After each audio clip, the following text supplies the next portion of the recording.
खाइएगा, वोट दीजिएगा 5 किलो अनाज के लिए, तो रोजगार कहाँ से मिलेगा? वोट दोगे जाति के नाम पर, तो आपके बच्चों के लिए पढ़ाई कहाँ से होगा? वोट दोगे गुजरात के विकास के लिए, तो बिहार में फैक्ट्री कैसे लगेगा? जो बोइएगा वही काटिएगा। आपने 5 किलो अनाज के लिए वोट दिया, आपको अनाज मिल रहा है। आपने मंदिर के लिए वोट दिया, मंदिर बना है। आपने बिजली के लिए वोट दिया, बिजली आई है। आपने सिलेंडर के लिए वोट दिया, सिलेंडर मिला है। आपने जाति के लिए वोट दिया, जाति का गंगा हो रहा है। आपने गुजरात के विकास के लिए वोट दिया, गुजरात में विकास हो रहा है। आपने अपने बच्चों के पढ़ाई रोजगार के लिए वोट नहीं दिया, इसीलिए आपके बच्चे अनपढ़ और मजदूर हैं। यही बात बताने आए हैं। जब आप नहीं सुधरोगे, जब आपको अपने बच्चों की चिंता नहीं है, तो दूसरा आदमी आपके बच्चे का चिंता क्यों करेगा? आप लालू को दोष दे रहे हैं। अरे लालू जी आपसे कितना अच्छा आदमी है, जरा समझिए। आपको अपने बच्चे का चिंता नहीं है, लेकिन लालू जी इतने अच्छे बाप हैं, उनको अपने बच्चे का चिंता है। लालू जी का लड़का 9वां पास नहीं किया, लेकिन लालू जी को चिंता है कि हमारा लड़का बिहार का राजा बने। और आप अपना दशा देखिए, हम ये बात बोलते हैं तो लोगों को लगता है कि हम लालू जी का शिकायत कर रहे हैं। अरे नहीं, हम तो लालू जी का तारीफ कर रहे हैं। लालू जी इतने अच्छे बाप हैं, लड़का 9वां नहीं पास किया, लेकिन चाहते हैं कि हमारा लड़का बिहार का राजा बने। आप अपना दशा देखिए, आपका लड़का मैट्रिक पास कर लिया, IAA BA कर लिया, उसको चपरासी का भी नौकरी नहीं मिला, लेकिन आपको उसका कोई चिंता नहीं है। आपका जात का झंडा लेकर घूम रहे हैं। लालू नीतीश के चिंता में पड़े हैं। हम गांव में चलते हैं, कहता है भैया मोदी से ही कल्याण होगा। पूछते हैं किसको वोट दिए थे? कहता है मोदी को दिए। काहे दिए हो?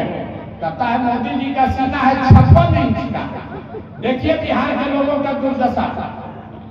जहानाबाद के गांव में बैठ के आपको दिख रहा है कि मोदी का सीना 54 इंच है कि 56 इंच, लेकिन अपने बच्चों का खाए बगैर सीना सिकुड़ा के 20 इंच हुआ है, ये आपको नहीं दिख रहा है।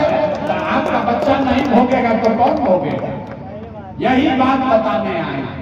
लोग कहता है सब सुनने के बाद ये भैया आंखें खुल गया, लेकिन क्या करें, बिहार में तो विकल्प नहीं था। बिहार में तो भैया यूरिए को दल है, एक लालू जी का लालटेन, एक मोदी जी का भाजपा। नीतीश चाचा का तो पता ही नहीं है कि कितना देर लालटेन को लटकेंगे, कब उछल कर कमल के फूल पर बैठ जाएंगे। तो भैया वो दल बनाइए। तो 2 बरस पैदल चल के 1 करोड़ लोगों को इकट्ठा करके जो दल बनाया, उसका नाम है जन सुराज। इसका नाम क्या है? अरे जोर से बोलो, नाम क्या है? जन सुराज मतलब जो लड़का बता रहा था, जन सुराज मतलब जनता का सुंदर राज। आपने लालू का राज देखा, आपने कांग्रेस का राज देखा, आपने नीतीश का राज देखा, अब प्रशांत किशोर का भी राज देखने से फायदा नहीं है। अगर जीवन सुधारना है तो बिहार में जनता का राज, आपका राज कायम होना चाहिए। होना चाहिए कि नहीं होना चाहिए? जरा हाथ उठाकर बताइए किसको किसको जनता का राज चाहिए? होना चाहिए। तो अगर जनता का राज चाहिए तो इसका जो मंत्र है उसको सिखा देते हैं। पहला संकल्प लीजिए, जिन नेताओं ने बिहार को लूटा है, जिन नेताओं ने आपके बच्चों को अनपढ़ मजदूर बनाया है, चाहे आपके जाति का है या धर्म का, आपके दल का है या आपके गांव का, उसको वोट नहीं देना है। जरा हाथ उठाकर बताइए, देना है कि नहीं देना है? जिन नेताओं ने बिहार को लूटा है उसको वोट देना है कि नहीं देना है? जोर से बोलिए, देना है कि नहीं देना है? जोर से बोलो भैया, देना है कि नहीं देना है? आपके जात का है तो दीजिएगा कि नहीं दीजिएगा? जोर से बोलिए, आपके जात का है तो दीजिएगा कि नहीं दीजिएगा? अब हिंदू मुसलमान करेगा तो दीजिएगा कि नहीं दीजिएगा? सबको बोलना है। अगर हिंदू मुसलमान का बात करेगा तो वोट दीजिएगा कि नहीं दीजिएगा? अब 2000 रुपया देगा तब वोट दीजिएगा कि नहीं दीजिएगा? 2000 रुपया देगा तो वोट दीजिएगा कि नहीं